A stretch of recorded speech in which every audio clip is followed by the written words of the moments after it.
you, Mr. Chair, and thank you to officials for attending today. The Parliamentary Budget Officer has just released a damning report, and he delivered some fairly shocking testimony last week at the Government Operations Committee. Now, this bill, which is titled as an affordability measure for Canadians, but Canadians face a staggeringly high cost of living, fueled by inflation, that are triggered by deficits. Can I confirm then, if the department agrees with the Parliamentary Budget Officer, the affordability measures here boil down to something under $200 a year per Canadian family? Is that correct?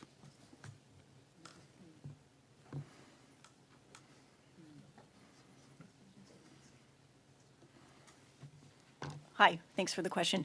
I can speak to tax savings related to the reduction in the first personal income tax rate, which could be as high as $420 in 2026 or about half that in 2025. So that's potential savings from that measure. Okay, that is, if I understood you correctly, I think you said that's the absolute maximum savings. That would be the maximum. Okay, yeah. So my question was a more typical or an average savings that an average Canadian would see would be under $200. Right. So for that, when it comes to a tax rate reduction, it will really depend on the individual's circumstances, and that is specifically their level of taxable income, and also what non-refundable tax credits they claim, which already reduce tax owing. The PBO had this pegged at under $200 as an average amount. I think 190 was the number, if I understand. Is that correct? Does that sound correct to you? Like I said, it really depends on individual circumstances. Like on average, I mean, it depends on your claims of non-refundable tax credits, your average taxable income. So I can't speak to whether or not the PBO's numbers are accurate. All right. The tax fairness for Canadians relies on every taxpayer paying that which they owe under law. Is that does the department agree with that? That all taxpayers must pay what they owe?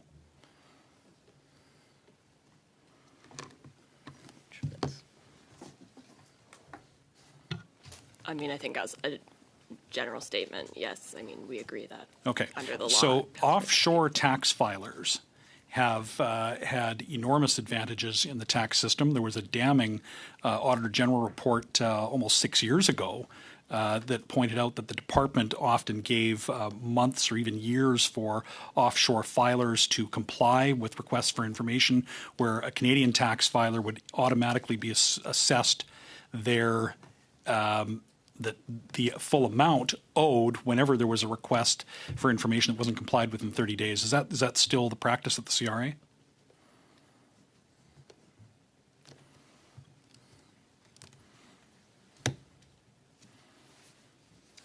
I mean, I'm at the Department of Finance, so I can't really speak to the CRA's practice. I don't know if one of my perhaps colleagues the CRA here can, officials that are here could comment on that.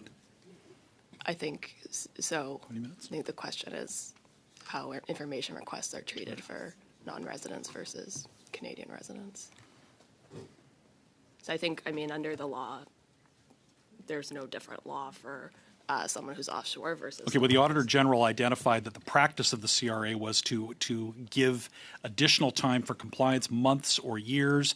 In fact, often writing off or just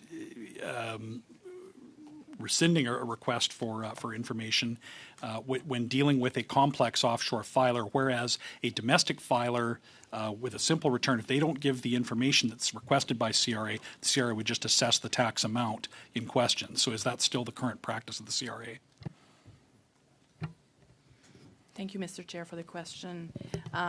Although the question does not relate to Bill C4 or its provisions, I can confirm that the CRA has addressed the recommendations of the Auditor General, and we have clarified the timelines for information requests for non-residents. All right. I'd like perhaps if you could get back to the committee and if you've got any way that we can show and document how the timelines have changed since that Auditor General's report. But I want to get back to C4. C4 is an affordability measure, and as I said, tax fairness is important to Canadians. Individual Canadians pay a lot of income tax and expect tax fairness. So we have seen the use of tax havens by businesses, including Brookfield, the company that the Prime Minister until recently chaired, which set up offshore tax funds in offshore tax havens, Bermuda, the Cayman Islands, and will the tax collection measures of this government capture these offshore filers and ensure that businesses are not able to avoid paying Canadian taxes?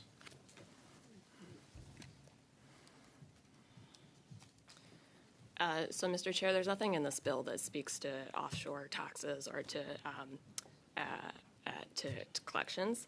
I mean, the Department of Finance has, that is something that we, are continuously working on. There have been measures announced in recent years to implement rules that do deal with offshore tax, but we're here to speak about the measures in C4, so we don't have the people here who would be best positioned to speak to those measures or to those other things that have been proposed over recent years.